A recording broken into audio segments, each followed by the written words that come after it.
పరిచయం అవసరం లేని పేరు. కొంతమంది వర్మ అంటారు, కొంతమంది ఆర్జీవి అంటారు, కొంతమంది రాము అంటారు, కొంతమంది పిచ్చోడు అంటారు. సో ఆయనతో ఒక ముఖాముఖి ఈరోజు. Welcome sir. థ్యాంక్స్. కొంతమంది పిచ్చోడు అంటారు అనేవాళ్ళు మీరు కూడా ఉన్నారా అని నా ప్రశ్న. అంటే కొన్ని విషయాల్లో పిచ్చోడని మేము కూడా ఒప్పుకుంటాం. అంటే అది మంచి పిచ్చ చెడ్డ పిచ్చ అనేది కూడా ఉంటుంది. అంటే ఒక డిస్ట్రప్టివ్ ఫోర్స్ అనేది ప్రపంచానికి ఎప్పుడు అవసరం అని నమ్మేవాళ్ళు నేను ఒకన్నా. అంటే అందరూ అన్నీ ఒప్పేసుకుని వెళ్ళిపోతుంటే ప్రపంచం చాలా బోరింగ్గా తయారవుతుంది. ఈ people like you make it interesting. అందుకనే ఇంటర్వ్యూ. మామూలుగా అంటే చాలా వరకు ఇంటర్వ్యూస్లో మీరు ఎక్కడి నుంచి మొదలెట్టారని కాకుండా for me more enticing interesting ఏంటంటే మీ గురించి కొన్ని నాకు తెలుసుకోవాలని విషయాల గురించి మాత్రమే అడుగుతాను. ప్రతి ఫిల్మ్ మేకర్కి there will be a calling. ఏదో ఒక టైంలో సినిమా పిచ్చి ముదిరి సినిమాకి వెళ్ళాలి అనిపించి సినిమాల్లోకి వెళ్ళాలి అనిపించే ఒక సందర్భం ఉంటుంది. దానికి కొంతమంది ఇన్స్పిరేషన్లు ఉంటారు, కొన్ని సినిమాలు ఇన్స్పిరేషన్లు ఉండొచ్చు, కొందరు డైరెక్టర్ల ఇన్ఫ్లుయెన్స్ ఉండొచ్చు. Who are those directors and films that actually influenced you of thinking of becoming a filmmaker? That's a good question. See, first time Mahesh Kathi director అనేది కాన్షియస్గా నేను ఆ పదం విన్నదే. I still remember Royal Theatre అని ఉండేది ఆ బీచ్లో ఎక్కడ. అక్కడ మా అంకుల్ నన్ను షాంబేనిగల్ సినిమా అంకూర్ చూడటానికి తీసుకెళ్ళాడు. అది ఆ లాస్ట్లో ఏదో ఒక సిచ్యువేషన్లో ఒక పిల్లోడు రాయేసి కొడతాడు. అంటే తను అక్కడ జరుగుతున్న అన్యాయం అది అర్థమైంది, ఇంజస్టిసు. కానీ తను ఏం చేయలేడు కాబట్టి కొంచెం దూరంగా పరిగెత్తి రాయి కొడితే ఒక అర్థం బయలుపోతున్నా ఇంట్లో ఒక అర్థం అక్కడ ఫ్రీజ్ అవుతున్నాడు. అప్పుడు నేను సీట్లో ఉన్నా, మా మాయ ఇలా కొంచెం వంగి అది డైరెక్టర్స్ టచ్ అన్నాడు. అది ఫస్ట్ టైం నేను మెమరీలో డైరెక్టర్ అనే పేరు అప్పుడేమో ఐ కాంట్ రికాల్ ఎగ్జాక్ట్లీ ఏ ఏజ్లో అది వచ్చింది ఏంటి అనేది. Film release in 76. I think it should be much before. I think మరి ఎందుకు నాకు అలాగా అంటే 76 అంటే ఆఫ్కోర్స్ నేను ఆల్రెడీ సినిమాలు చాలా చూసి ఉంటాను. డైరెక్టర్ పేరు అంటే డైరెక్టర్ అని చూసి ఉండొచ్చు, కానీ డైరెక్టర్ ఏం చేస్తాడు అనేది ఒక టెక్నికల్గా ఆలోచించడం స్టార్ట్ అయింది ఆ షాట్ నుంచి. అంతకుముందు నేను అండ్ దెన్ ఒక ఈ సినిమాలు అనేది డెఫినెట్లీ మెకనాస్ గోల్డ్ అనేది ఒక చాలా చాలా ఇన్ఫ్లుయెన్షియల్స్ నా లైఫ్లో. అంటే ఈవెన్ యాజ్ ఎ కిడ్ దానికి ముందు కొన్ని వెస్టర్న్ ఫిల్మ్స్ ఇవన్నీ చూసి, బట్ ప్రిసైజ్గా ఓవరాల్ ఫిల్మ్ అనేది నాకు ఒక ఇంపాక్ట్ ఉండేది. కానీ డైరెక్టర్ అనేవాడు ఏం చేస్తాడు అనేది ఐ థింక్ టిల్ దట్ అప్పటి నుంచే కొంచెం క్లియర్గా కొంచెం ఏమంటారు దాన్ని ఒక అబ్జర్వేషను స్టడీ లాగా చేసింది అక్కడి నుంచి యూనో. ఇంకపోతే నేను I never consciously thought to be director. నేను అసలు ఎప్పుడు ఆ టైంలో నేను ఏదో ఫారెస్ట్ ఆఫీసర్ అవ్వాలని ఎట్లది ఉండే, ఎందుకంటే నాకు అడవులు అంటే ఇష్టం ఆ టైంలో యూనో. దెన్ ఇంజనీరింగ్ కాలేజ్లో ఉన్నప్పుడు సిద్ధార్థలో I use to be narrating stories. నేను ఇది సినిమా చూసి వచ్చి నా ఫ్రెండ్స్కి చెప్పేవాడిని కథ చెప్పిన తర్వాత వాళ్ళు వెళ్ళి చూసి అరే నువ్వు చెప్పిందే బాగుంది అనుకున్నాను. అప్పుడు ఫస్ట్ టైము ఏదో నాకు సినిమాకి ఏదో కనెక్షన్ ఉంది. తర్వాత ఒకరోజు నా సీనియర్ వాడు మోహన్ కృష్ణ ఉన్నాడు, ఇంజనీర్, సివిల్ ఇంజనీర్. ఇంకా నాకు గుర్తుంది, ఆడ తలదూకుండా హాస్టల్లో నేను ఎప్పుడైనా డబ్బు సంపాదిస్తే రామ్ గోపాల్ని పెట్టి సినిమా తీస్తాను, డైరెక్టర్గా పెట్టి సినిమా తీస్తాను. ఫస్ట్ టైం అసలు నేను డైరెక్టర్ అవుతాను అనేది ఆడు చెప్పాడు. అది కూడా ఆఫ్ హ్యాండ్, అదేమో సీరియస్ కామెంట్ కూడా కాదు అది. బట్ ఒక్కసారి అది విన్నాక మాత్రం it became an obsession for me. And అప్పటి నుంచి I was like only thinking and imagining scenes ఇలాంటివన్నీ. So that is how the initial growth happened. మీ ఫస్ట్ సినిమా శివ, చాలామంది నా ఇష్టం చదివిన వాళ్ళకి ఎలా వచ్చింది, మీరు ఎలా ఎవరిని ఎలా ఫ్లాటర్ చేసి సినిమా తీసుకొచ్చారనేది అందరికీ అర్థమైంది విషయం. దాంట్లో నాకు ముఖ్యంగా అనిపించింది ఏంటంటే అప్పటి వరకు చాలా కథలు అలాంటివి వచ్చాయి. కొత్త కథ అయితే ఏమీ కాదు. అంటే ఒక సమాజంలో జరుగుతున్న అన్యాయాన్ని ఎదిరించడానికి హీరో తనే ఆ అన్యాయం రూపం ఎత్తి వీళ్ళని ఏం చేశాడు అనేది కథ. కానీ ఆ సినిమాలో ఏంటి జనాలకు మీరు మీ మీ మీ పాయింట్ ఆఫ్ వ్యూ కానివ్వండి, మీ డైరెక్టోరియల్ టచ్ అని ఏదైతే మీరు అనుకుంటున్నారో, what do you think was that? ఒక పాయింట్ ఏంటంటే నేను ఎప్పుడు సినిమా అనేది కథలాగా చూడలేదు. నేను చూసినప్పుడు కానీ ఈవెన్ మన యాక్చువల్లీ షార్ట్ ఫిల్మ్ స్టోరీ అనేది నేను ఎప్పుడు ఆలోచించలేదు. నా ఏ సినిమాలో కూడా నా కెరియర్ బిగినింగ్ నుంచి ఈవెన్ మన వాచింగ్ ఫిల్మ్స్ నేను ఒక ఎమోషన్ ఫీల్ అయినా, ఒక ఉద్వేగం అంటారు. ఈ ఫస్ట్ టైం నేను శివ స్టోరీ నేను చెప్పినప్పుడు సురేంద్ర యార్లగాడు సురేంద్రకి నాగార్జున బ్రదర్-ఇన్-లాకి నేను కాంటికి రెస్టారెంట్ ఉండేది రోడ్ నెంబర్ 14లో ఆ టైంలో ఉండేది. అక్కడ మధ్యాహ్నం బియర్ తాగుతూ చెప్పాను ఫస్ట్ అలా క్రీన్ కెమెరా అలా కిందకు వచ్చి ప్యాన్ అవుతుంది, ఒక కారు వచ్చి అవుతుంది, ఆ కారులోంచి ఒకటి దిగుతాడు, ఆ రోడ్ క్రాస్ చేసి వెళ్ళి ఒక వీడియో అంటించుకోండి ఇలా చెప్పాను. టోటల్ బిగినింగ్ సీన్ స్టోరీ ఏమీ లేకుండా ఆడెవడిని కొట్టడానికి వచ్చాడు, ఎందుకు కొట్టడానికి వచ్చాడు ఏమీ లేకుండా షార్ట్గా చెప్పాను. చెప్తే హీ ఫెల్ట్ అన్ ఎక్సైట్మెంట్. అది నాకు ఇంకా గుర్తు, లీస్ చేతి పట్టేసుకుని ఈ షుక్ మై హ్యాండ్స్. అలాగే నరేషన్ కొట్టే ఒక సీన్ చెప్పాను. దాని తర్వాత ఇంకోటి ఏదో ఒక శివలేఖ సుధాకర్ మర్డరు, ఈ సైకిల్ చేజు, అప్పుడప్పుడు ఒక్కొక్క సీన్ చెప్తూ ఉన్నాను అన్నమాట. మీ నెంబర్ చెప్తే ఎవరైనా కదలలేదు. ఏది శివ తీస్తున్నప్పుడు నేను కొత్త డైరెక్టర్ని, అసలు నేను ఇన్స్టిట్యూట్కి ఎక్స్పీరియన్స్ లేదు, నేను ఎవరి దగ్గర పని చేయలేదు, అయినా కూడా they use to feel excited when I'm narrating shorts and scenes. అప్పుడు ఎప్పుడు నేను కథ అంటే ఏంటి, శివ అని ఒక అతను ఉన్నాడు, అలా వచ్చాడు, అలాగే ఆలోచించలేదు స్టోరీ గురించి. I have this habit of imagining a film in shorts.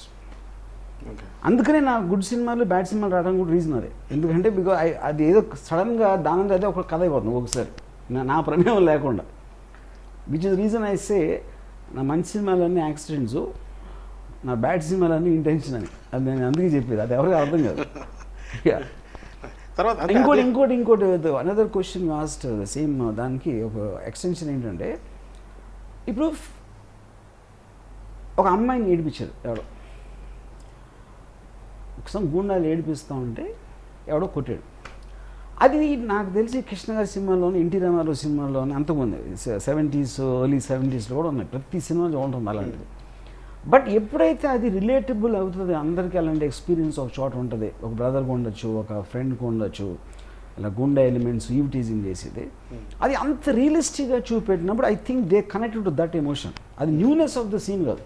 అమ్లాని ఎవడో జేడీ అనేవాడు కొంచెం ర్యాష్గా బిహేవ్ చేస్తే నాగార్జున కొట్టాడు అనే కంటెంట్ ఏదైనా తీసుకుంటే అది మీరు 100 సినిమాలు చూసి ఉండొచ్చు.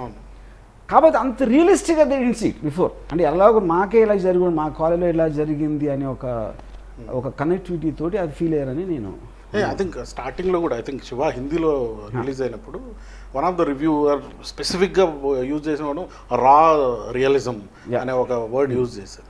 ఐ థింక్ ఇప్పుడు ఫర్ ఎగ్జాంపుల్ ఆడు దిగుతాడు, గణేష్ వచ్చి కారు దిగి దగ్గరికి వస్తాడు మెల్లగా. ఇప్పుడు గణేష్ అనేవాడు కాస్టింగ్ మీద ఉంటుంది మొత్తం సీన్ అంతా. అదే అప్పుడు నాకు వెంకట్ ఏమో నాగార్జునకు వార్నింగ్ ఇవ్వాలంటే స్టేచర్ ఉండాలి కదా, మోహన్ బాబు పెట్టుకున్నాను. అదే సార్ వెంకట్ మోహన్ బాబు దిగితే కారులోంచి సినిమా ఫినిష్ అక్కడ. Of course Mohan Babu is a big actor కాదు, కానీ అన్నోన్ ఎంటిటీ అయినప్పుడు మీకు భయం ఎక్కువ వేస్తుంది, ఎవడో తెలియదు కాబట్టి. ఆడి బాడీ లాంగ్వేజ్, ఆడి కాన్ఫిడెన్స్లో ఆడు రావడంతో you'll feel more tense than a recognized actor అనేది నా సినిమాలో. ఐ థింక్ అమలా అప్పుడు పాటల్లో తప్ప మిగతా ఎక్కడ మేకప్లు ఎవరికి కనపడలేదు. ఇదే సినిమాని హిందీలో ఇమ్మీడియట్గా హిందీలో చేశారు. I think 1 year gap. Hindi ఒకటి అఫ్కోర్స్ హైదరాబాద్లో ఉండడంగా హిందీ తెలియడము, హిందీ సినిమాలు తెలియడం ఇష్యూ కాదు, కానీ Hindi film industry functions in different way. మరి అక్కడ ఈ సినిమా చేస్తున్నప్పుడు ఏమైనా మార్పులు చేర్పులు అనుకున్నప్పుడు, లేకపోతే హిందీ ఒక నేషనల్ లెవెల్ ఆడియన్స్కి వెళ్ళాలి? యాక్చువల్ అది చేయలేదు, కానీ అంటే ఒక మెయిన్ డిఫరెన్స్ ఏమొచ్చిందంటే హిందీలో ఒకటి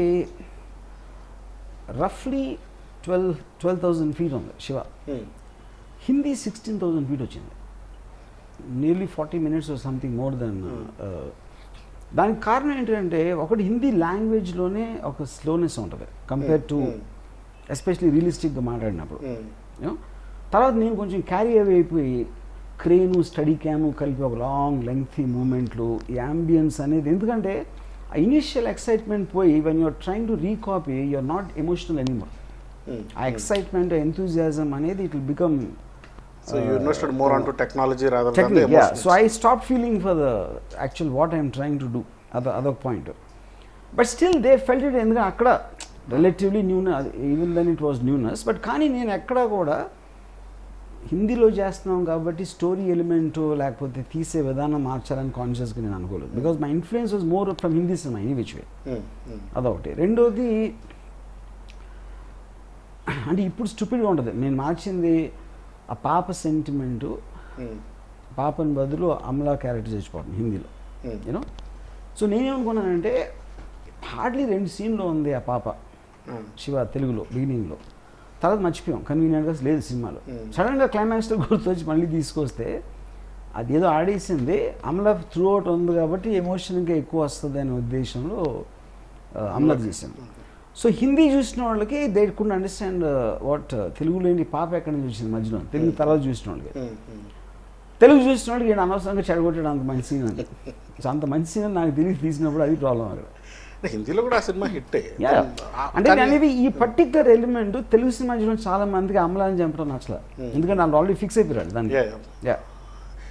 మరి తర్వాత హిందీలో ఇమ్మీడియట్గా కంటిన్యూ ఎందుకు అవ్వలేదు మీరు? మళ్ళీ you come back. Is it because of certain commitments ఇక్కడ ఉన్నాయనా లేకపోతే?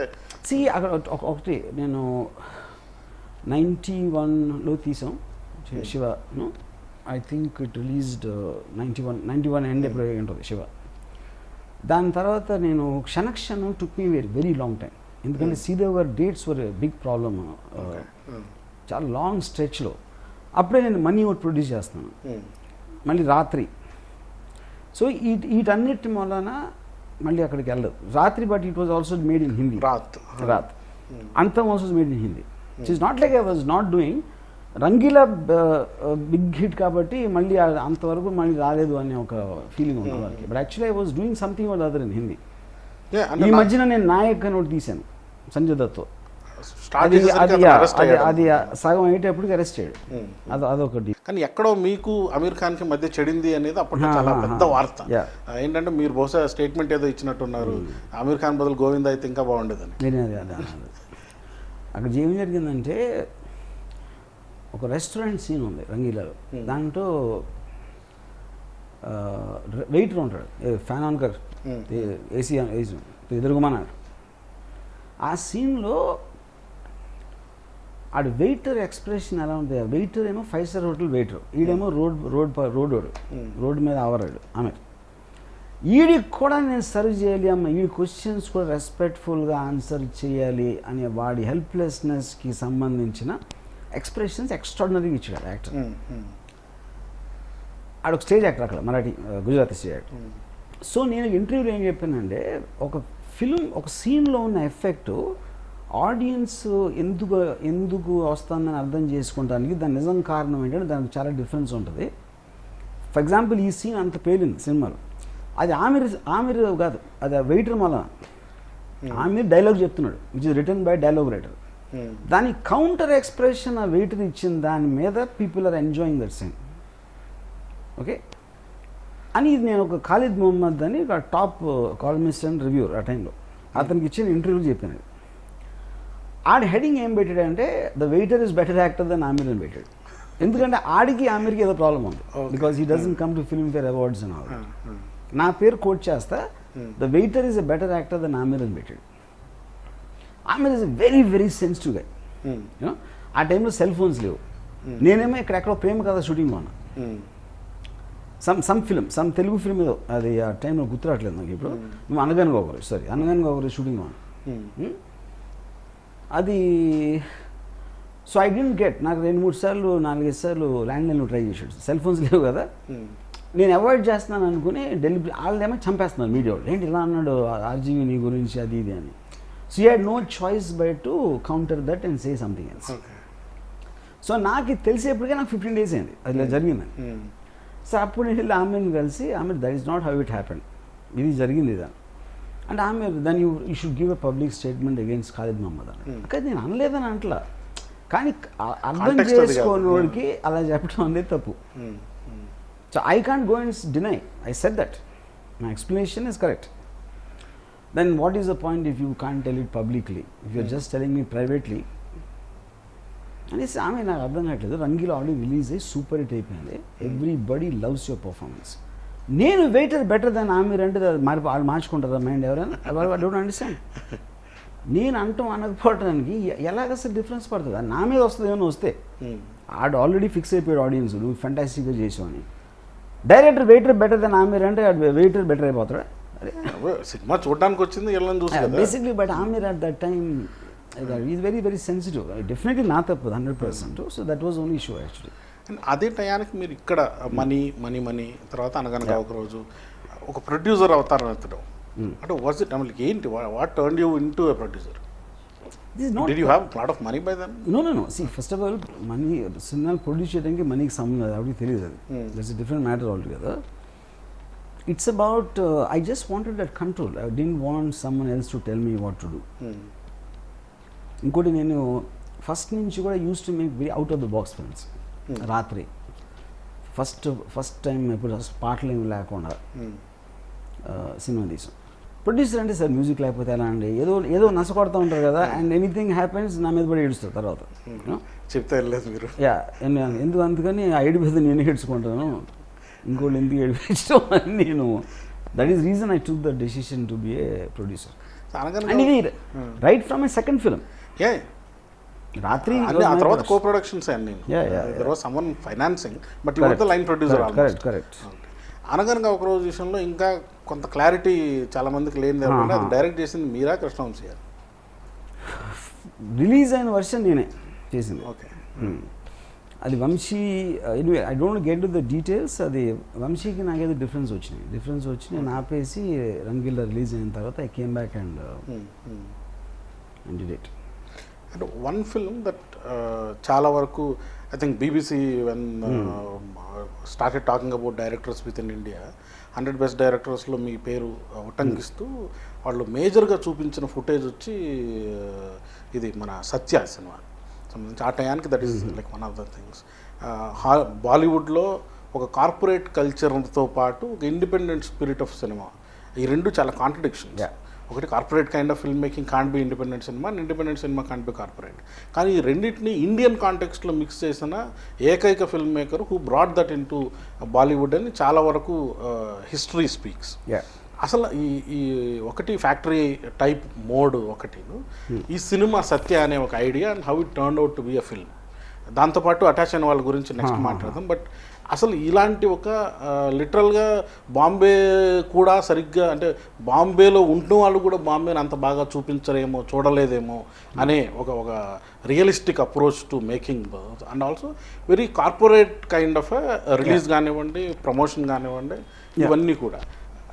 ఒకటి ఈ ఐడియాని ఎట్లా మిక్స్ చేశారు? ఒక production, 2 different kinds of production మొడాలిటీస్ని మీరు ఎట్లా మిక్స్ చేశారు and how that very germ of Satya came about? See, to start with, production modalities mix చేశానని నేను ఎప్పుడు అనుకోలేదు. నా మెయిన్ పాయింట్ అంటే Satya germ actually that can answer both your questions. నేను బాంబే ఫస్ట్ వెళ్ళినప్పుడు I was shock to see the Dharavi slum area, Mahim causeway దగ్గర bridges, trains, పిల్లలు ట్రైన్ ట్రాక్స్కి 2 అడుగుల్లో పాకుతూ ఉంటారు చిన్నపిల్లలు. అంటే absolute disarray or whatever you call pavement dwellers. అంటే అసలు ఇలాంటి ప్లేస్ ఉండగలుగుతుందా ప్రపంచంలో ఎక్కడ అని ఫీలింగ్ వచ్చింది నాకు. This I'm talking about 96, 97. You know, అప్పుడు నేను కంటిన్యూస్గా ఒక టైమ్స్ ఆఫ్ ఇండియాలో ఏదో ఒక పేజ్లో గ్యాంగ్స్టర్స్ అరెస్ట్లో ఫోటో వేశారు. వాళ్ళందరూ మొహాలు కప్పుకుని గొడ్డలో, చేతులు సన్నగా ఉంటాయి. అంటే they don't look like body language wise మనం సినిమాలో విలన్స్ చూపించినట్టు లేరు వాళ్ళు. అది ఎక్కడో రిజిస్టర్ అయిందా కొంచెం కాన్షియస్గా. తర్వాత ఒకరోజు గుల్షన్ కుమార్ని చంపేశారు. నేను అప్పుడు జమ్మూ సుగంధ్ ఇంట్లో పొద్దున జమ్మూ సుగంధ్కి ఫోన్ వచ్చింది, గుల్షన్ కుమార్ని షూట్ చేశారు గ్యాంగ్స్టర్స్ అని. జమ్మూ అన్నాడు, నేను పాప 8ంటికి మాడాను, దాని తర్వాత 8 o'clock అక్కడి నుంచి మళ్ళీ ఫోన్ చేశాడు, తర్వాత అక్కడికి వెళ్ళాడు. ఇది అంటే ఒక మనిషి పోయిన తర్వాత we try to reconstruct what he has done, accident అయినా ఏదన్నా అయినా వచ్చి. ఆ టైం నాకు ఒక థాట్ ఏమొచ్చిందంటే, గుల్షన్ కుమార్ పొద్దున్న లేచి అన్నీ చేస్తున్నప్పుడు ఇంటర్కట్లో కిల్లర్ ఏం చేస్తున్నాడు, ఆడింటికి లేచి ఉంటాడు. అలా మదర్కి చెప్పాడు పొద్దున్న, లేకపోతే లేపు నాకు టైం, నాకు ఏదో పని ఉందని. ఆడు బ్రేక్ఫాస్ట్ చంపక ముందు తిన్నాడా, చంపిన తర్వాత తిన్నాడా, ఏదో ఫనీగా వచ్చింది ఒక థాట్ నాకు, ఎందుకు జమ్మూ సుగంధ్ చెప్పిన విధానంలో.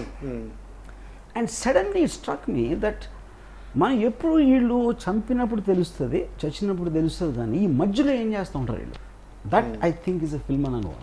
అది సత్య ఇస్ దట్ ఎందుకంటే వాళ్ళు బాంబే సిటీలో ఉన్నారు, వాళ్ళు మన పక్క ఫ్లాట్లో ఉండొచ్చు, మన ఎదురింటి ఫ్లాట్లో ఉండొచ్చు, లేకపోతే రోడ్డు మీద నడుస్తున్నప్పుడు ఆడు క్రాస్ చేయడం మిమ్మల్ని, కానీ గ్యాంగ్స్టర్ అని తెలియదు, ఎందుకంటే మామూలు మనిషి ఆడు. ఎప్పుడు తెలుస్తాడు? ఎవరైనా చంపి అరెస్ట్ అయితే తెలుస్తాడు, లేకపోతే ఇంకో గ్యాంగ్స్టర్ పోలీసులో చంపితే అప్పుడు తెలుస్తాడు. సో ఈ రెండింటి మధ్యన లైఫ్ ఏంటి అనేది I wanted to capture that. అప్పుడు I started meeting people who know them, mediator అంటే మన మిడిల్ మెన్, లేకపోతే కాప్స్, యూనో, లేకపోతే జైలుకి వచ్చి బయటకు వచ్చి ఇప్పుడు అంతా మానేసి ఉన్నాడు, వీళ్ళని చాలామందిని కలిసి I started researching about that is how Satya happened. Actual నేను I remember watching Satya in Santosh theatre almost 7 సార్లు నేను చూసాను సినిమా థియేటర్లో. One of the things strikingly was one of the voice overs that was initially there. I think one of the theatre actor did that, and Telugulo I think Sirunala Sitaram Shastri garu that voice over చెప్పినట్టున్నారు. అంటే నాకు last shot is the most impactful shot అనిపించింది. ఎందుకంటే ఆ అమ్మాయి మీరు ఇందాక అన్నారు కదా, గ్యాంగ్స్టర్ మీ పక్కింట్లో ఉండొచ్చు, మీరు లాస్ట్లో ఆ అమ్మాయి ఎదురుగా సత్య చనిపోతూ ఉంటే విద్య భయంతో ఇతనైనా ఇన్నాళ్ళు నేను ప్రేమించింది అనే టైప్ ఒక లుక్ ఇస్తూ ఉంటుంది. I think that was that end shot summarise the entire thing. నేను చూసేది ఏంటంటే శివ, గాయం, సత్యాకి వచ్చేసరికి ఒక evolution of a hero in రాంబోపురం సినిమా అని నా కన్సెప్షన్లో ఏంటంటే, ఒకటి సొసైటీ లాస్ట్కి శివాలో he becomes part of the సొసైటీని రక్షించిన హీరో సొసైటీలో భాగం అయిపోతాడు. గాయంలో సొసైటీని రక్షించిన హీరోనే, కానీ ఇప్పటికీ అతను గ్యాంగ్స్టర్గానే ఉన్నాడు, కొనసాగింపు ఉంటుంది ఆ పోలీసుని పట్టుకొని ముందుకు నడుచుకుంటూ వెళ్ళిపోవడంలో. లాస్ట్కి సత్య దగ్గరకు వచ్చేసరికి ఇట్ కుడ్ బి ఎనీబడి, అంటే it could be you, me or anyone else అనే ఒక circle, full circle of Varma hero ఏమన్నా వచ్చిందా? అంటే ఇప్పుడు ఓకే, అంటే ఇది ఇంట్రెస్టింగ్ పార్ట్ ఏంటంటే, ఇప్పుడు నేను ఆఫీసర్ చేస్తున్నాను. Officer is the first film I feel నేను శివ తర్వాత ఇప్పుడు నేను హీరో సినిమా చేయలేదు అసలు. అని హీరో అంటే హీరో ఉన్నాడు, విలన్ ఉన్నాడు. సత్యాలో హీరో విలన్ లేడు, అందరూ క్యారెక్టర్సే. కంపెనీలో విలన్ హీరో లేరు, అందరూ characters. You know, to an extent సర్కార్ యూ కెన్ కాల్ ఇట్, కానీ సర్కార్లో ఒక ఫిజికల్ యాక్షన్ అనేది లేదు, ఒక పవర్ఫుల్ ఒక leader, but it's a family thing still. డైరెక్ట్గా రోడ్ మీద ఎక్కడికో వచ్చి ఈవిల్, గుడ్ అగెయిన్స్ట్ ఈవిల్ అనేది నేను యాక్చువల్గా శివ తర్వాత తీసిన సినిమా ఆఫీసర్. కానీ ఇక్కడ కాంటెక్స్ట్ ఏంటంటే, they don't work for the same reason. You might enjoy both the films. నేను ర్యాంబో ఎంజాయ్ చేయొచ్చు, first blood, and I might enjoy Godfather also, but I think they both are completely different. ఇప్పుడు Godfather లాంటి సినిమాలో Al Pacino gun పట్టుకుని 15 మందితో fight చేస్తే I don't think that film will be the same. You know, అలాగే first బ్లడ్లో Sylvester Stallone tells philosophy dialogues and deep emotional thing, it won't be the same. So every film will create its own atmosphere. So నేను ఎప్పుడు కాన్షియస్గా ఒక full circle నా hero ఎలా అక్కడి నుంచి ట్రాన్సిషన్ నేను ఫీల్ అవ్వలేదు. I just responded to the situation. ఆ పర్టిక్యులర్ టైంలో సత్యాకు సంబంధించి ఇందాక మీకు చెప్పిన ఇన్సిడెంట్ ఏదైతే నేను విన్నాను, చూశాను, the director me just responded to that in a film. You know, so I don't think కాన్షియస్గా. యా, ఇంకోటి ఏంటంటే, forgetting the films aside, what I would like to ask you, నేను చాలాసార్లు రివ్యూస్ని చూసాను అనుకోండి. ఇప్పుడు నేను మీ రివ్యూ చూసాను అనుకోండి ఏదైనా, ఇప్పుడు కథ ఏంటంటే మీరు స్టార్ట్ చేద్దాం, ఇందాక చెప్పాను కదా, that is the last thing ever thought of in my life. You know, అంటే ఇంకో డైరెక్టర్ కూడా అలా ఆలోచించడం అనేది నాకు తెలియదు. మీకు ఎగ్జాంపుల్ చెప్తాను. నేను ఒక హ్యూజ్ ఫిలిం బఫ్. నేను అడవి రాముడు సినిమా నేను 17 సార్లు చూశాను. ఒక బ్రేక్ ట్రై చేస్తున్న టైంలో అన్నపూర్ణ స్టూడియోలో తిరుగుతూ ఉన్నాను.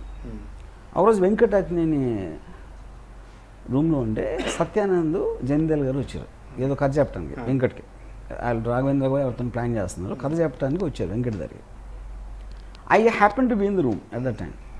వెనకాల ఎక్కడ నేను నిల్చున్నాను.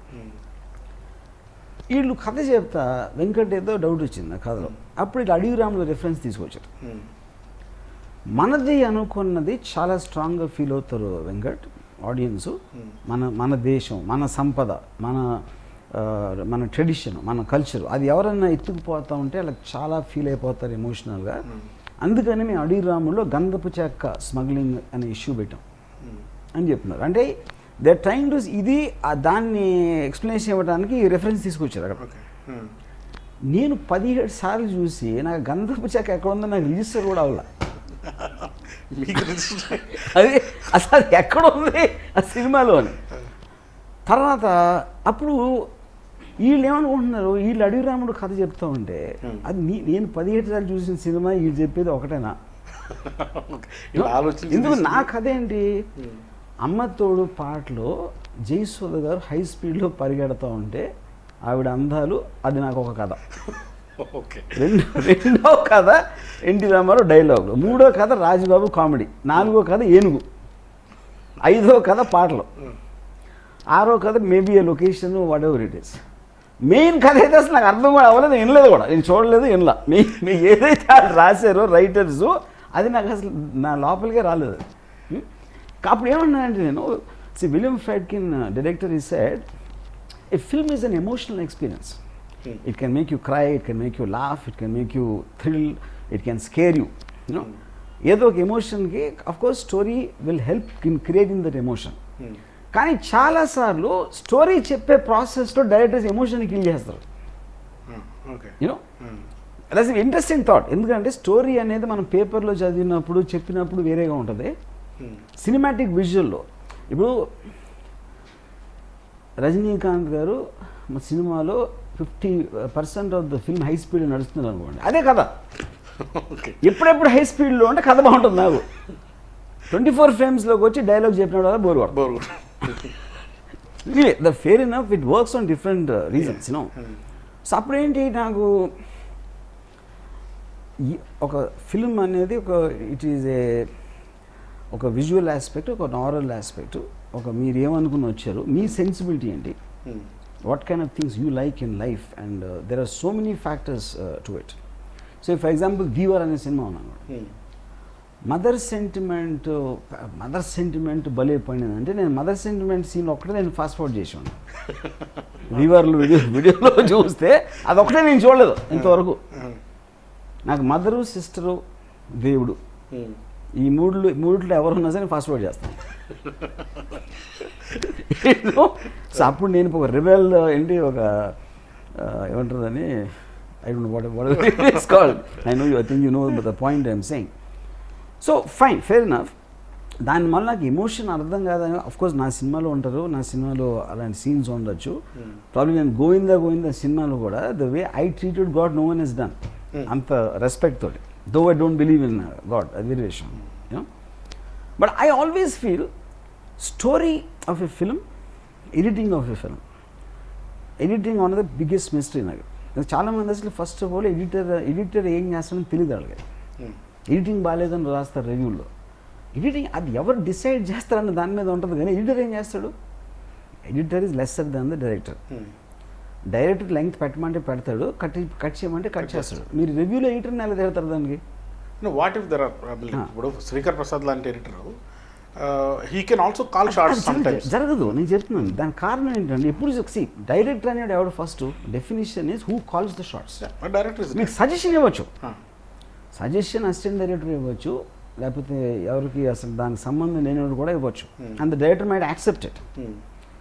But final ball stops at the director. If he's allowing the film to go out the way it is, అది ఎవరు చెప్పినా it becomes his responsibility. So కేవలం మీరు ఒక డిపార్ట్మెంట్ని హైలైట్ చేసి ఒక టైటిల్ వేసినంత మాత్రం అతను తప్పవలసిన అవసరం లేదన్న, అది నేను చెప్పేది. గోవింద గురించి నాకు చెప్పారు కాబట్టి, ఆ టైంలో సెన్సార్తో మీకున్న సమస్య కేవలం దానివల్లనే మీరు బాంబేకి వెళ్ళిపోయారు అని ఆ టైంలో వచ్చిన స్టేట్మెంట్. అంటే what exactly is your problem with censor and is it continuing still? Not really, not now. And ఆ టైంలో చైల్డ్లీస్ ఎమెచ్యూరిస్ట్ కొంది. ఎందుకంటే eventually you have to operate under the laws of the land. Censor ఒకటి కాదు, we have problems with many laws in the country. But since I'm Indian citizen, there's nothing I can do. But ఆ టైంలో అంటే Govinda was the first film actually major censor problem నాకు వచ్చింది ఆ సినిమాలో, for obvious reasons. Cinema టోటల్గా it's robbery of Tirupati temple. Nearly ఒక 2000 feet sequence ఉంది, 2 రీల్ సీక్వెన్స్ Robbery రాబరీ, అది సెన్సార్ వాళ్ళు చూసి వాళ్ళెవరు చెప్పులు షూస్తో లోపలికి వెళ్ళకూడదని చెప్తారు. దొంగలుగా రెస్పెక్ట్ లేదు కదా. అది కాదు పాయింట్, అది కాదు. తిరుపతి దేవస్థానం దొంగతనం చేయడానికి వచ్చి బూట్లు వదిలేస్తారు లోపల ఎవరైనా అసలు. బట్ ఇంకా దానికి ఆర్గ్యుమెంట్ ఏం చేస్తాం, ఎక్కడెక్కడ షూస్ కనిపిస్తే ఆ షార్ట్స్ కట్ చేసాం. Obviously there'll be so many shots in the course of the thing. రెండోది గర్భగుడిలోకి వెళ్ళడానికి వీల్లేదండి, దేవుని చేతులతో ముట్టుకోవడానికి వీల్లేదు, కిరీటాన్ని చేతితో ముట్టుకోవడానికి వీల్లేదు. ఓకే, అంటే ఇప్పటికీ సెన్సార్ వాళ్ళు అయితే ఏం మారలేదు అనుకుంటాను, ఇప్పటికీ ఇలాంటి పిక్చర్ రూల్స్ చాలానే ఉన్నాయి. కానీ ఇప్పుడు సెన్సార్లో కూడా ఏముంది, the guidelines are so vague. Anything which will offend people should not be allowed అని పీపుల్ వీళ్ళు ఎట్లా ఆలోచిస్తారు? ఇంతమంది so they just want to be safe. ఎందుకులే అనవసరంగా మళ్ళీ అక్కడ నుంచి ఎందుకు మళ్ళీ ఎలా ఇచ్చారు మీరు అని వాళ్ళు అడుగుతారని ఎక్కడెక్కడ కొంచెం అన్సేఫ్ అనిపించిందంటే they want just kind of. So ఇదే ఈ సత్య టైం తర్వాత ఇమ్మీడియట్గా జరిగిన ఒక I think happy thing for almost entire Indian film lovers is India Talkies. Ram Gopal Varma, Maniratnam and Shekhar Kapur. Correct. I think ఆ టైంలో biggest names in the Indian film industry. మీరు ముగ్గురు కలిసి ఇండియా టాకీస్ అనే ఒక బ్యానర్ పెట్టి Dil Se was the I think only film. తర్వాత ఒకటి మీ ముగ్గురు కలవడం ఎలా జరిగింది, ఆ తర్వాత ఒక ఇండిపెండెంట్ సినిమాకు ఒక హోప్గా కనిపించినటువంటి ఆ దారి ఆ తర్వాత మాయమైపోయింది. నిజానికి ఆ సినిమా తర్వాత మళ్ళీ మీరు కలవడం కానీ బేసిక్గా చేయడం కానీ జరగలేదు. మేము ఒకరోజు ముగ్గురం తాగేసి ఉండి సరదాగా ఇండియా టాకీస్ అని పెడదామని ఒక ఐడియా వచ్చింది. ఎవరికి వచ్చింది? అది శేఖర్కి వచ్చింది, శేఖర్ కపూర్కి. ఓకే అని మళ్ళీ ఇంకో డ్రింక్ వేసాం. తర్వాత అది ఫామ్ చేసేసి ఏదో ఫామ్ అంటే ఏముంది ఆడ శేఖర్ కపూర్ ఏదో చేసాడు అది. అండ్ ఫస్ట్ అంటే అక్కడ జరుగుతుంది, అప్పుడు దిల్సే అవుతుంది. అంటే actual Dil Se project is about to start. ఆ టైంలో జరిగింది అది. అయిపోయిన తర్వాత శేఖర్ స్టార్టెడ్ బ్రింగింగ్ సమ్ కొత్త డైరెక్టర్స్, కుందన్ షా లేకపోతే సుధీర్ మిశ్రా, ఇలాంటి వాళ్ళు తీసుకొస్తే సుధీర్ మిశ్రా కథ చెప్తూ ఉంటే నేను మనీ ఒకళ్ళని చూస్తూ ఉండేవాడు. అది మా సెన్సిబిలిటీ లేదు, శేఖర్ ఏదో ఉంది, ఇంకోటి ఎవడో వచ్చి ఆడేది. అప్పుడు నేను ఒక 1 week 10 days అయిన తర్వాత నేను చెప్పాను, శేఖర్ నువ్వు 10 ఏళ్ళకి ఒక సినిమా తీస్తావు, మనీ 2 ఏళ్ళకి ఒక సినిమా తీస్తాడు, నేను 1 yearలో 3 సినిమాలు తీస్తాను. అసలు మన ముగ్గురు స్పీడ్కి ఎట్లా మ్యాచ్ అవుతుంది? పాయింట్ 1 అది. రెండో పాయింట్, మనం ఇప్పుడు వేరే డైరెక్టర్స్ కాబట్టి ఫ్రాంక్గా చెప్పుకోవచ్చు, నాకు నీది నచ్చలేదు, నాకు ఆ సీన్ నచ్చలేదు, స్టోరీ నచ్చలేదు, ఇది చెప్పొచ్చు నేను ఫ్రాంక్గా. ఎప్పుడైతే నేను బిజినెస్ పార్ట్నర్గా నీతో ఇన్వాల్వ్ అయి ఉన్నప్పుడు నువ్వు చేస్తుంది నాకు నచ్చకపోతే నాకు నష్టం వస్తుంది. కాబట్టి మన ఫ్రెండ్షిప్ దొరుకుతుంది. మన ముగ్గురికి ఎవరి అవసరం ఎవరికి లేదు, మన ముగ్గురికి వెళ్ళవలసిన అవసరం అసలు లేదు అని నేనే డిజాల్వ్ చేశాను మొత్తం. So that's how it stopped. కాకపోతే it was a great hope. వినటానికి బాగుంది, దాని లోపలికి తెలియదు, అది కాదు చెప్పేది నేను. కానీ ఆల్రెడీ దిల్సే అగ్రిమెంట్లో ఉంది కాబట్టి మా పేర్లు వచ్చేసినాయి. In reality neither did we have any financial involvement not any create, నేను శేఖర్ మాకు డబ్బు ఇన్వాల్వ్మెంట్ లేదు అండ్ ఆల్సో క్రియేట్ ఇన్వాల్వ్మెంట్ కూడా లేదు. నిజానికి బ్యానర్ ప్రకటించినప్పుడు ఏదో పత్రికలో మీ ముగ్గురు కలిసి ఉన్న ఫోటో ఒకటి వచ్చింది. ఇప్పటికీ నేను ఆ ఫోటో కోసం వెతుకుతున్నా, దొరకలేదు. మీ దగ్గర ఉందా ఫోన్? ఎందుకంటే అంటే నేను అమ్మాయిల ఫోటోలతో ఏది దాచుకోను. I don't keep track. Satya టైంకి ఐ థింక్ వంశీ దగ్గర ఉంది అనుకుంటా. I remember someone telling Vamsi ఆఫీస్లో ఉందా నాది మణిది శేఖర్ది ఐ థింక్. సత్య నుంచి 2 names దట్ కేమ్ అవుట్. అంటే తర్వాత 10-12 సంవత్సరాలు బాలీవుడ్ని డిఫైన్ చేసిన డైరెక్టర్లు అనురాగ్ కశ్యప్ ఒకరు, విశాల్ భరద్వాజ్. వీళ్ళ ఇద్దరు ఆ టైంలో మీ కొలాబరేషన్కి Anurag Kashyap primarily was a writer for Satya. మళ్ళీ చెప్పండి. Anurag Kashyap worked as a writer for Satya. Correct. Of course Vishal Bhardwaj is a music director. వాళ్ళిద్దరి క్రియేటివ్ కాంట్రిబ్యూషన్ ఆ సినిమాకి, అండ్ ఆల్సో మీరు అనురాగ్ కశ్యప్కి ఇచ్చినటువంటి importance in growing up as a director.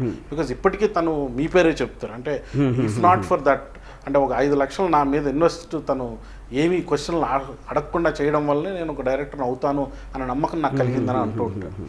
So was it that you identified them as a talent or you use them for their talent? So ఇక్కడ 2 points, both of them for different reasons. Anurag Kashyap వచ్చేసరికి నేను ఎప్పుడు అనేది special అని అనుకోలేదు. నేను ఎప్పుడు always I work with new writers. నేను సత్య అనే సినిమా తీద్దాం అని డిసైడ్ చేసుకున్న తర్వాత నన్ను అప్రోచ్ అయిన ఫస్ట్ రైటర్ అనురాగ్. అదొక్కటే రీజన్ ఇనీషియల్గా తను తీసుకుంది. తనే నాకు ఎక్స్పీరియన్స్ ఎక్కువ లేదు. సౌరభ్ అని ఇంకొక అతను ఉన్నాడు, సౌరభ్ తెలియదు, సౌరభ్ శుక్లా. అతను సీనియర్ రైటర్ అయితే బెటర్ అని అనురాగ్ ఇచ్చాడు నాకు సజెషన్. నేను సౌరభ్ని ఇస్రాత్కి సుమన్ అనే సినిమాలో యాక్టర్గా చూశాను, Sudheer Mishra film. So I thought తను రోల్ కూడా కాద్దాం సినిమాలో అని, రైటర్ కూడా అంటే సెట్లో ఉంటాడు అనే ఉద్దేశంతో సౌరభ్ని తీసుకున్నాను. But once both of them were working, I personally connected to Anurag more because is more younger and అది కొంచెం కొర్కీ బిహేవియర్ ఉంటుంది. I use to B entertained a lot with Anurag. So ఫైనల్గా సత్యాకి అసలు స్క్రిప్ట్ లేదు, వాళ్ళు రాసింది ఏది నాకు నచ్చట్లేదు. I just kept on improvising actors నాడు చేసుకోమని అలాగా. కానీ కొన్ని సీన్స్ అంటే ఇప్పుడు షూట్అవుట్ అవుతుంది బిల్డింగ్ దగ్గర, వీళ్ళు అక్షరాన్ని కలెక్ట్ చేసుకోవడానికి వస్తే ఆ జోక్ చెప్తా ఉంటే సడన్గా గన్ షాట్లు ఫెయిల్ అవుతుంది. ఆ సీన్ నాకు మేకప్ మ్యాన్ చెప్పాడు అనురాగ్. నేను అసలు వినలేదు, ఎందుకంటే నాకు స్టోరీకి సంబంధించిన సీన్ కాదు, ఏదో మన ఆడియన్స్ అటెన్షన్ని డైవర్ట్ చేయాలి, ఏదో మాడుతున్నాడు సడన్గా బుల్లెట్ వస్తుంది అనేది నా స్టోరీ. అక్కడ ఏం మాట్లాడుతున్నాడు అనేది నాకు అనవసరమైన విషయం. సో అనురాగ్తో మాట్లాడితే ఆడే నవ్వేసాడు అన్నీ చేసుకుంటున్నాడు అంటే అనురాగ్ ఎక్సైట్మెంట్ చూసి ఓకేనా అసలు ఆ జోక్ ఏంటి కూడా నాకు అర్థం కాదు. But only much later the films release I understood what they were talking. ఇది ఇప్పుడు అనురాగ్ కూడా చెప్పాను.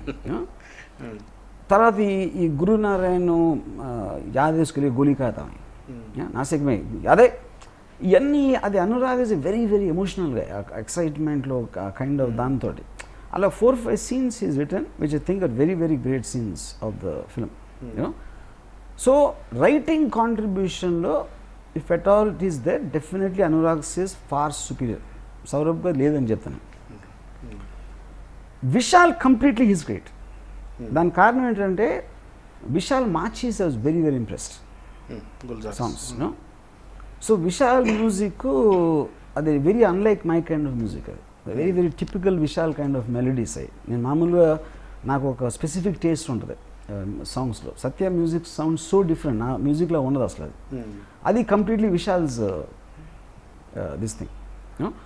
So to make a simple observation, Vishal's 100% song create అవుతున్నాయి. And Anurag definitely has got some characters, the way they speak and all that is not natural to me. Yeah. But Anurag never believed in the film like Satya. ఎందుకంటే అతను మామూలుగా తన taste అంతా కూడా చాలా dark and very ఏమంటుందని he doesn't believe in larger than life people, which you can see that in all his films. Yeah. Barjatyas and Johars వీళ్ళ సినిమాల మీద మీరు చాలా సెటైరికల్గా ట్వీట్లు, పోస్ట్లు, ఇంటర్వ్యూస్లో చాలా వరకు ఉంటాయి. అంటే ఈజ్ ఇట్ బికాజ్ అంటే మీ సెన్సిబిలిటీ కాదనా, లేకపోతే మీకు అలాంటి సినిమాలు నచ్చవనా? I basically joke about everyone including myself. నేను మ్యాక్సిమం జోకులు నా మీద వేసుకుంటాను. అది మర్చిపోయి అందరూ అదేంటి అలా నేసాడు, పవన్ కళ్యాణ్ ఇలా నేసాడు, పవన్ కళ్యాణ్ ఫ్యాన్స్ అలా నేసాడు, అదే నేను అందరినీ అంటే నా మీద ఎక్కువ వేసుకుంటాను అందరికన్నా. So coming to Karan Johar or whatever, see నేను ఒకసారి ఏం పెట్టాను, Karan Johar films are like horror films, their collections scare me అని పెట్టాను. అది కాంప్లిమెంట్, అది కాంప్లిమెంట్. కలెక్షన్ స్కేర్ మీ తీసేసి Karan Johar films are like horror films అది ఒక్కటి హైలైట్ చేశారు. Media manipulation. And is it because you are misunderstood man or not understood man? People don't want to understand. వాళ్ళకి drama కావాలి కానీ they don't want to know the truth. Nobody wants to know the truth. అది psychological aspect. అంటే నేను కూడా చేస్తాను. I'm not saying వాళ్ళు నన్ను చేసేస్తాను అంటలేదు, అందరూ అందరినీ చేసుకుంటారు. యా, నిజానికి కంపెనీ తర్వాత లేదు సర్కార్ తర్వాత వర్మ ఎటువంటి ప్రొఫౌండ్ ఫిల్మ్ ఏది చేయలేదు యాజ్ అ డైరెక్టర్ అనేది ఒకటైతే, అనురాగ్ కశ్యప్ కూడా ఒక ఇంటర్వ్యూలో అన్నాడు రామ్ గోపాల్ వర్మ ఈజ్ అంటే నో రామ్ గోపాల్ వర్మ వాజ్. ఒకప్పుడు రామ్ గోపాల్ వర్మకి ఆ తర్వాత సర్కారు తర్వాత రామ్ గోపాల్ వర్మకి ఏంటి తేడా? అంటే మీరు ఇందాక అన్నట్లు సక్సెస్లన్నీ యాక్సిడెంట్లు, ఫెయిల్యూర్స్ ఆర్ మోర్ ఇంటెలిజెంట్ అని కాకుండా వర్మలో ఏదన్నా మార్పు వచ్చిందా? లేదు ఏ మనిషికైనా కూడా ఒక క్రియేటివ్ పీక్ అనేది ఒకటి ఉంటుంది, ఆ తర్వాత will he run out of time or time runs him out, either వేస్.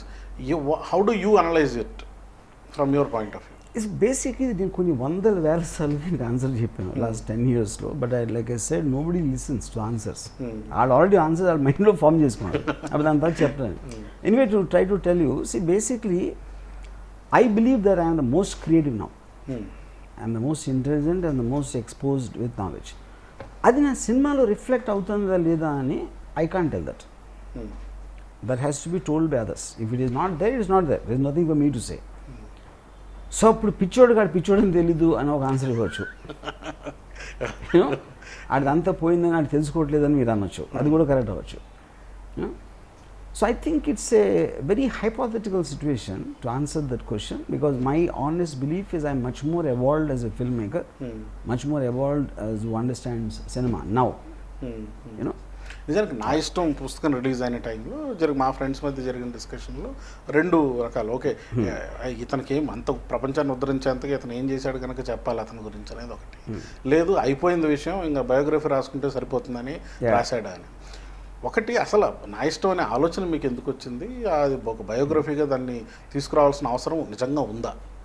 ఏదన్నా ఎందుకు అవసరం ఉంది? ఇప్పుడు మన ఇంటర్వ్యూ చేసిన అవసరం ఉందా? లేదు.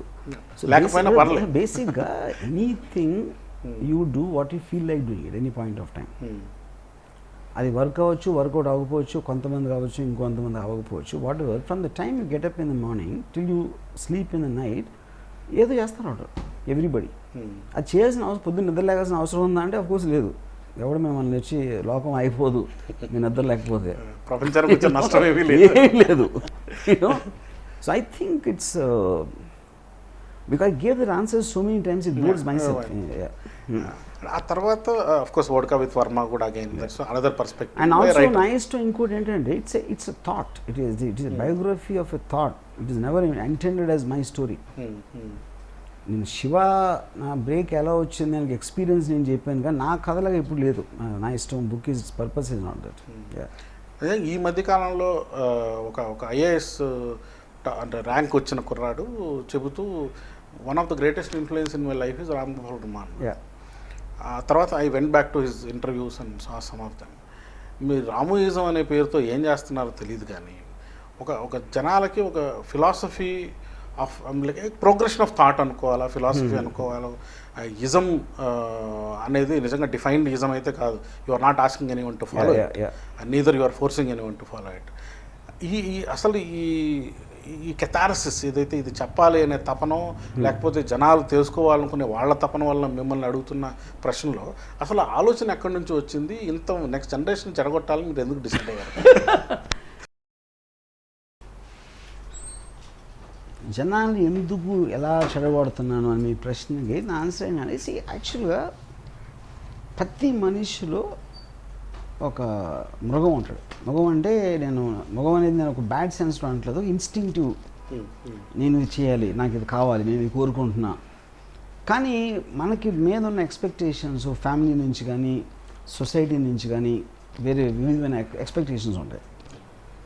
నేను చేయాలని కోరుకుంటున్నానుకి నేను చేయక తప్పదు ఎక్స్పెక్టేషన్ ఉన్నాయి కాబట్టి రెండింటి మధ్యలో కాన్ఫ్లిక్ట్ ఉంటాడు మనిషి ఎప్పుడు.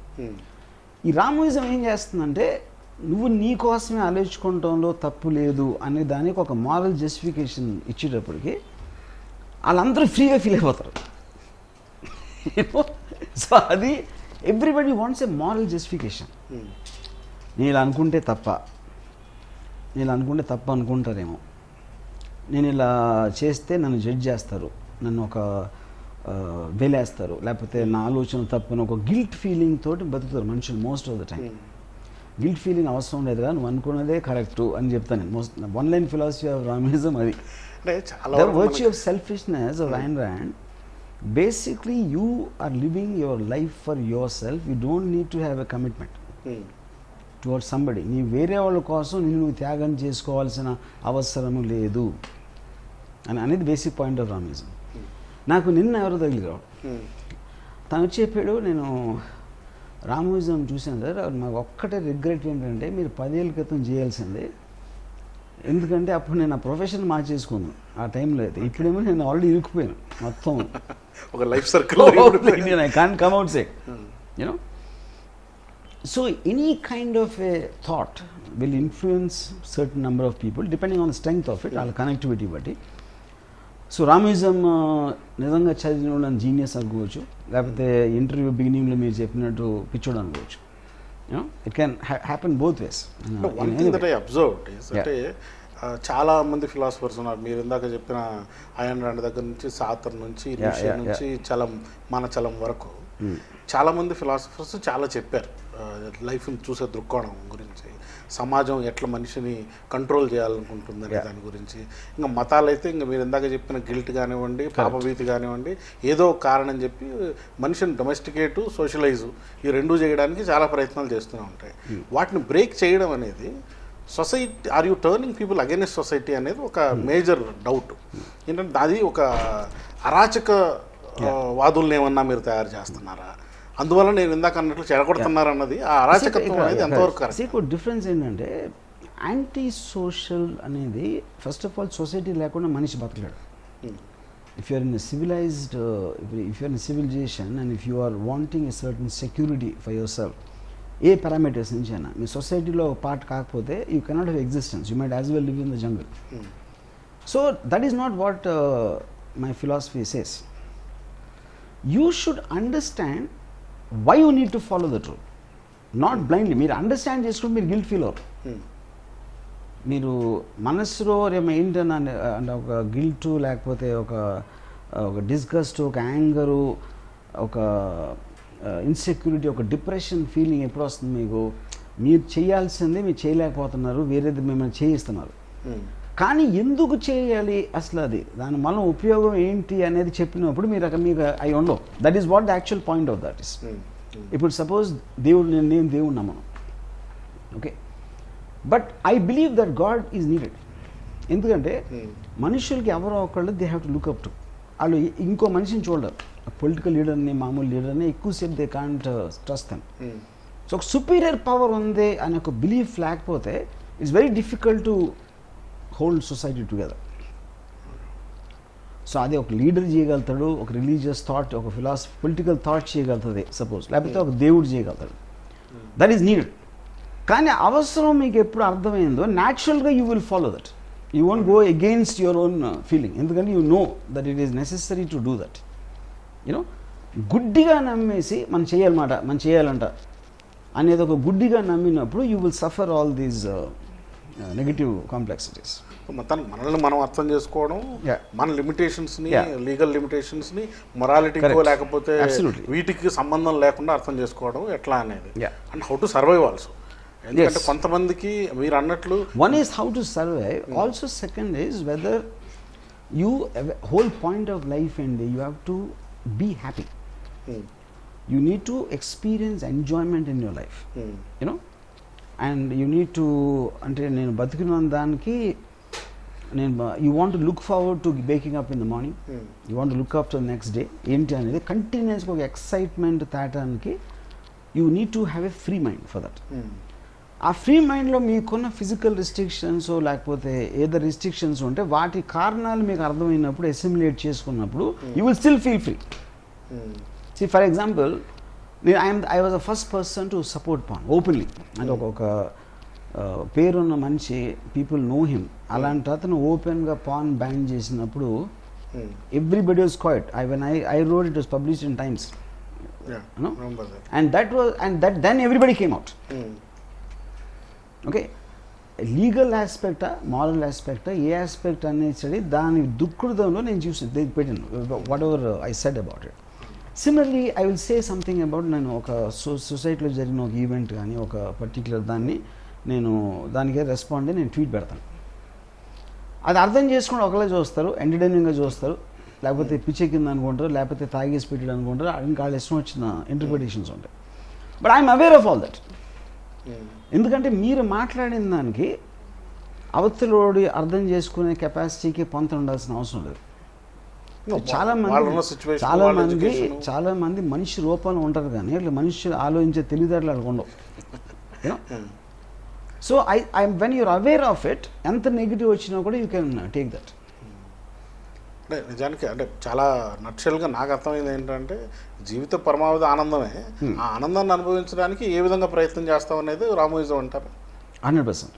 I think this is the very well said line. చాలా వరకు జనాలు బహుశా వాళ్ళ సెక్యూరిటీలోంచి ఇన్సెక్యూరిటీలోకి వెళ్ళిపోతామేమో అనే భయం వలన మీ ఫిలాసఫీని కొంచెం భయంగా అనుమానంగా చూస్తారేమో. ఎనీథింగ్ మీరు ఒక కంఫర్ట్ లెవెల్లో ఉన్నప్పుడు దాని గురించి బయటికి తీసుకొచ్చే ఫోర్స్ వచ్చిందంటే భయపడిపోతారు. ఎందుకంటే they won't know how to, uncertain కదా. ఎందుకంటే మీ మైండ్లో ఉన్న ఒక థాట్ని తీసేసినప్పుడు ఇంకొక థాట్ ఫిల్ చేసే కెపాసిటీ ఉండాలి మీకు, లేకపోతే వ్యాక్యూమ్ అయిపోతుంది అక్కడ. అంటే ఇప్పుడు వ్యాక్యూమ్ అయినప్పుడు ఐడెంటిటీ కోల్పోతాం. మీరు ఇందాక చెప్పినట్లు గాడ్స్, డెమి గాడ్స్, లీడర్షిప్లు వీటిల్లో గ్రాటిఫికేషన్ తీసుకునే మా జనాలు ఈ థింకింగ్ వచ్చేసరికి గాడ్స్, డెమి గాడ్స్ లేకుండా పోవడం కూడా సమాజం కొంచెం ప్రమాదంలాగా ఆలోచించే విషయం కూడా ఉంటుంది.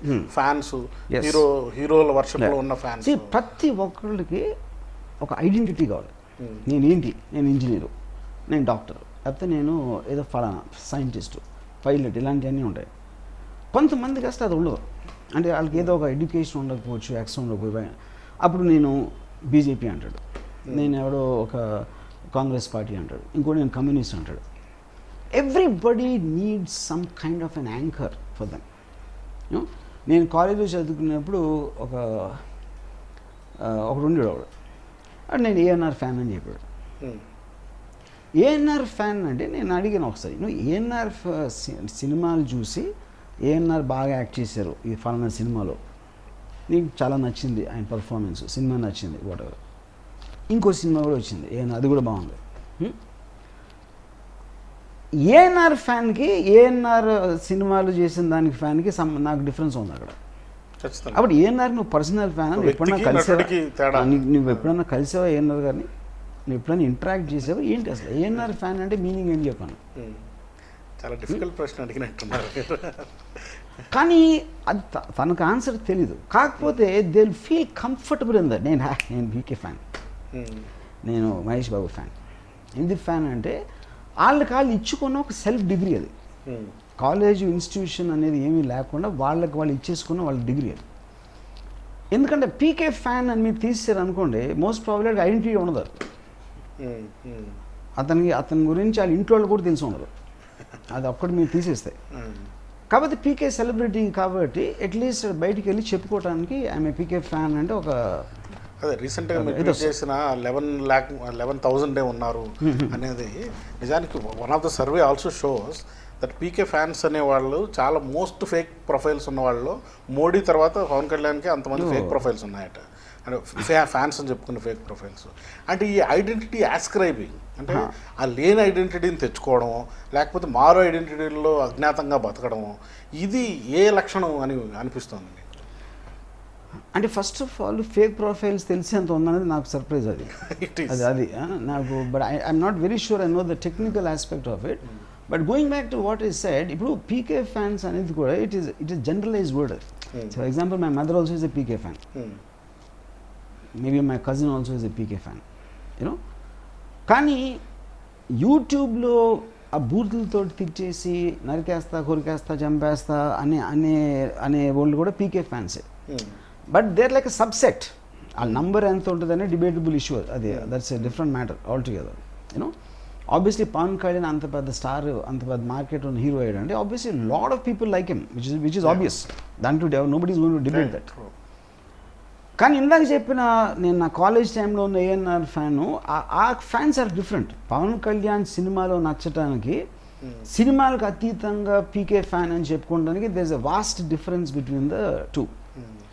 ఎందుకంటే die hard PK fan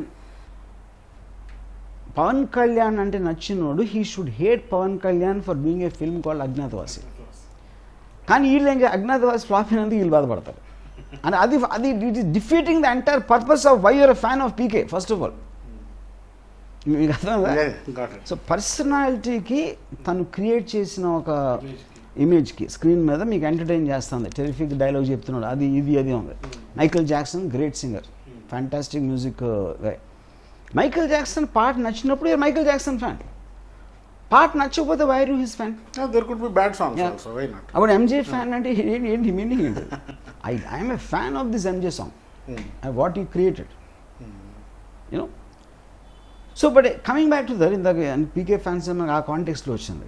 I feel people want to belong, ఎందుకంటే they are all looking for an identity. నేను ఏంటి, నువ్వేంట్రా అని చెప్తే వాళ్ళు చెప్పడానికి ఏదో ఒకటి ఇది ఉండాలి. అప్పుడు they feel safe and secure. మనం ఒక జోన్లో, మనం ఒక మన దగ్గర ఒక గ్రూప్ సర్కిల్లో నేను ఐఎమ్ దేర్. అది డిగ్రీ అంతే, అది యాక్చువల్గా ఇంజనీర్ డాక్టర్ లాగా పీకే ఫ్యాన్ అనేది. అది అంటే without university, without any kind of test వచ్చేస్తుంది, అంటే అలగలు ఇచ్చేసుకుంటారు అంతే. అదే ఇంతకుముందు నిజాం క్లబ్, ఈ క్లబ్లో మేము మెంబర్స్ అంటే ఒక స్టేటస్ లాగా ఇది ఒక స్టేటస్ అయిపోయింది, అంతకుమించి ఇంకేమీ లేదు. And any of the PK fans నేను ఛాలెంజ్ చేస్తాను, 1-to-1 మీతో వచ్చి ఇంటర్వ్యూలో కూర్చుంటే he will know lesser than you know about PK. నిజానికి నేను ఎక్కువ నేను చూడని పీకే సినిమా లేదు, నేను అతను మాట్లాడిన స్పీచ్ వదలకుండా. You probably can talk about the greatness of Pawan Kalyan 100 times more than any of them. True. అదైతే I think actually I'm one of the biggest fans అనే చెప్తాను నేను వాళ్ళకి. Then ever understand it anyway. ఇప్పుడు లైక్ రైట్ నో ఇప్పటికి వస్తే officer, అసలు ఈ సినిమా మళ్ళీ తెలుగు సినిమా చేయాలనే ఆలోచన ఎందుకు వచ్చింది? అది నాగార్జునతో, హూ యాక్చువల్లీ అంటే తను మిమ్మల్ని లాంచ్ చేశాడు అని చెప్పుకోవాలి లిటరల్గా. He gave you an opportunity as a director. తనతో ఇంతకాలం తర్వాత లాంగ్ గ్యాప్ తర్వాత ఆఫీసర్ అనే సినిమా ఎందుకు చేయాలనుకుంటున్నారు? What is so special about that film? సి ఒకటి ఇందాక నేను ఇంటర్వ్యూ చెప్పినాడు, ఫర్ లాంగ్ టైమ్ లీటర్ అంటే హీరో అనేది నా డెఫినేషన్ ఏంటంటే ఇట్స్ అబౌట్ ఒక సెన్స్ ఆఫ్ రైటియస్నెస్, ఒక strongly believing in something which most people can relate and connect to. Clear definition between good and evil, you know. That is a recurring theme in many of this so called commercial films. వాళ్ళు తీసే విధానం వేరుగా ఉండొచ్చు, ఏదో ఉండొచ్చు. ఈ particular దాంట్లో నాకు అనిపించింది ఈ స్టోరీ ఏదైతే ఉందో. 2009లో ఒక Karnataka IPS officer was appointed as the chief of SID to investigate a Bombay cop. Okay. అంటే ఎందుకు చేస్తారంటే వెన్ ఒక లోకల్ ఆఫీసర్ ఇన్వెస్టిగేట్ చేయాలంటే they always get officer from out of the state, because వీళ్ళందరికీ తెలిసి ఉంటుంది కాబట్టి ఎంక్వైరీ ఇంపార్షియల్గా జరగదు అని. కరెక్ట్. సో ఆ ఆఫీసర్ పేరు KM Prasanna, right now is additional commissioner of crime branch in Bombay. ఆయన నాతో చెప్పిన ఎక్స్పీరియన్సెస్ ఇన్వెస్టిగేషన్లో చేస్తున్నప్పుడు that is what which gave me the idea of officer. అక్కడ డిఫరెన్స్ ఏంటంటే మామూలుగా మనం కాప్ ఫిలిమ్స్లో ఒక గ్యాంగ్స్టర్స్ క్రిమినల్స్ వెనకాల వెళ్తారు, అండ్ గ్యాంగ్స్టర్స్ వెనకాల వెళ్తారు, ఇలా villains and bad boys and cops ఇదే ఉంటుంది. కరెక్ట్. ఇక్కడ this is a fight between 2 cops in the department. Okay. That what I thought was the newness of the film. ఎందుకంటే హాలీవుడ్లో ఇన్ఫర్నల్ అఫైర్స్ లాంటివి ఏదో కొరియన్ లో వాటిలో ఉంది, కానీ ఇక్కడ వచ్చి అసలు ఎవరో బయట నుంచి వచ్చిన ఆఫీసర్ అక్కడ వాళ్ళని ఇన్వెస్టిగేట్ చేయడం అనేది novel point. Correct. So internal affairs కూడా it is like already there is a department who is trying to oversee the things. Internal affairs is existing department. Okay. SIT అనేది ఇస్ స్పెషల్ పర్పస్ వెహికల్, ఒక particular assignment కోసం మాత్రం వస్తారు, court appoint చేస్తున్నారు. Okay. Without the police department jurisdiction ఉండదు అన్నారు. Nagarjuna as a choice. అంటే మీరు హిందీ తెలుగులో చేస్తున్నారు, కేవలం తెలుగులో? అంటే ఇది ఒరిజినల్గా because it is story in Bombay or whatever, we don't do it in both languages, but first want do it in Telugu. హిందీలో కొంతమంది యాక్టర్స్ని చేంజ్ చేసి we want to reshoot it later. ఒక మీరు చాలా తక్కువ ఆడేది వచ్చి చైల్డ్ ఆర్టిస్టులు, దీంట్లో మళ్ళీ ఒక పాప కనపడుతుంది. ఏంటి ఆ ప్రాధాన్యత ఏంటి ఆ పాపకి హీరోకి ఉన్న రిలేషన్షిప్? అంటే మెయిన్గా నాకు అనిపించింది ఏంటంటే ఒక emotional anchor always it's a very intense and violent film you know. దానికి ఒక కౌంటర్ పాయింట్గా తన వల్నరబిలిటీని క్యాప్చర్ చేయడానికి I felt something was needed. And if I put a heroine it will become a cliché.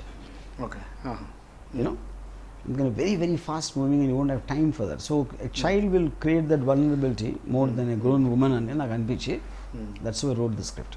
అంటే యాక్చువల్లీ ఫిల్మ్ లాంచ్ టైంలో నాగార్జున గారు చెప్పడం ఏంటంటే మళ్ళీ నాకే డౌట్ ఉంది వర్మ మీద, ఇంకో నెల తర్వాత మళ్ళీ వచ్చి చెప్పమన్నాను, అప్పుడు కూడా ఇంతే చెప్పాడు అని. సో మేబీ చాలా వరకు అనుకునేది కూడా ఏంటంటే Varma loses interest. Maybe idea is born and Varma is interested. Idea కాస్త డెవలప్ అయ్యేసరికి ఆయనకు ఐడియా మీద ఇంట్రెస్ట్ పోయి ఇంకో ఐడియా వస్తుంది. బహుశా అందుకని ఏమన్నా ల్యాబ్స్ ఉంటుందా తన జడ్జ్మెంట్ మీద, కంటిన్యూటీ ఆఫ్ థాట్ మీద అనేది ఒక అపోహ. వాట్ ఎవర్, ఈ సినిమాకి అంత సస్టైన్ చేయగలిగారు అంటారా? సస్టైన్ చేయండి బాబు. నేను ఒకటి చెప్తాను. ఫస్ట్ టైం నేను నాగార్జున కలవడానికి వచ్చినప్పుడు ఈ స్క్రిప్ట్ గురించి దిస్ రఫ్లీ 6 months బ్యాక్ అయి ఉంటుంది. నేను బాంబే నుంచి ఫోన్ చేసి నాగే want come and narrate one story అన్న. ఓకే ఎప్పుడంటే నువ్వు చెప్పంటే రేపు వచ్చి అన్నాడు. And I went next day Bombay నుంచి ఇక్కడికి వచ్చి స్టోరీ చెప్పాను. See this is a cop story XYZ. I'm feeling very strongly about the subject. I am feeling. How does it make a difference? Every writer will feel that. Every director will feel that. Audience ఎవరు నాకు తెలియదు, కానీ I want to think you are the audience. ఎందుకంటే నేను కమర్షియల్గా ఇది ఉంటే బాగుంటుంది, అది ఉంటే బాగుంటుంది అని అన్ని ఆలోచించి నేను చేస్తే I will again start losing నేను ఫీల్ అయిన దాన్ని I will start losing the connect to it. ఇది నాకు డిపార్ట్మెంట్లో జరిగింది చాలా ఎక్కువ. ఒకే విధంగా you are playing the hero and you have experience and you know me as a person. మనం శివాలో ఉన్నప్పుడు ఎప్పుడు కూడా అసలు మనం ఆలోచించలేదు ఏది స్టోరీ హిట్ అవుతుందా, చూస్తారా జనం, ఎలాంటి సినిమా యాక్షన్లా తీస్తే నచ్చుతుందా అని. ఇప్పుడు we never discuss that point. ఆడియన్స్కి ఎలా ఉంటుంది సినిమా ఏదో నమ్మేసాం చేసాం, అది అయిపోయింది.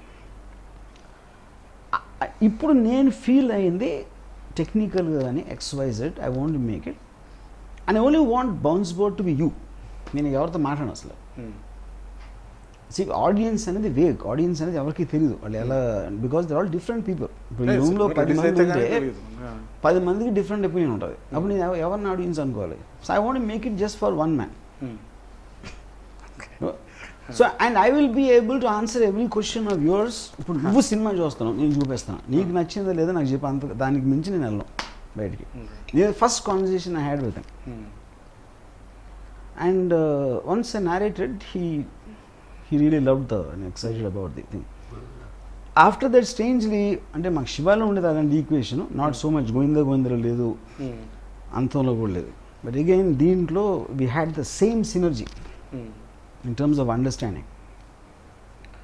హోప్ వర్మ ఫిలాసఫీలో ఇప్పుడు ఉన్నటువంటి మజా ఆయన ఫిల్మ్స్లో కూడా మళ్ళీ వస్తుందనే కోరిక. ఆఫీసర్ ట్రైలర్ చూసినప్పుడు అయితే ఎక్సైట్మెంట్ అనిపించింది, సంథింగ్ డిఫరెంట్. అది కాక ప్రజెంటేషన్లో కూడా Nagarjuna is looking like Antham time నాగార్జునే కనపడ్డాడు. కాబట్టి అదే amazing thing is now he's whatever his age is you will be shock to see the action he does ఈ టైంలో. The agility and reflexes are pretty strong. Yeah, reflexes are strong and the way he kept himself fit and all that is like shocking. Officer ఒకటేంటంటే it will have the most realistic action you would have ever seen in a very long time. I can't even remember last time ఎప్పుడు చూస్తుంటాను అంత realistic action. And I worked a lot on sound, which I stopped doing since long time. And sound design ki difference. Sound is obvious. Sound design అనేది you are manipulating it to create an emotional response in the audience. అది చాలా ఎక్కువ work చేశాను ఈ సినిమాలో. So అయితే అటు and I feel అంటే ఇప్పుడు మీరు అన్నట్టు కథ సంగతి నాకు తెలియదు. You are the only who says కథ, నాట్ కథ అని చెప్పరు మీరు, అదేంటో నాకు తెలీదు. కథలో ఏంటంటే every time I get affected when I hear the word కథ. So that of course that is నేను ఇందాక చెప్పాను కథ గురించి నేను అసలు ఎప్పుడు ఆలోచించలేదని. But I would like to believe you will find a very new experience. అది ప్లెజెంటా అన్ప్లెజెంట్ అనేది అది కూడా మీకు తెలియదు, but it will be new experience. Okay, hopefully will see that magic back. అది ట్రైలర్లో అయితే కనపడుతుంది, సినిమాలో కూడా కనపడాలని కోరుకుందాం. Thank you for talking to us. Thank you.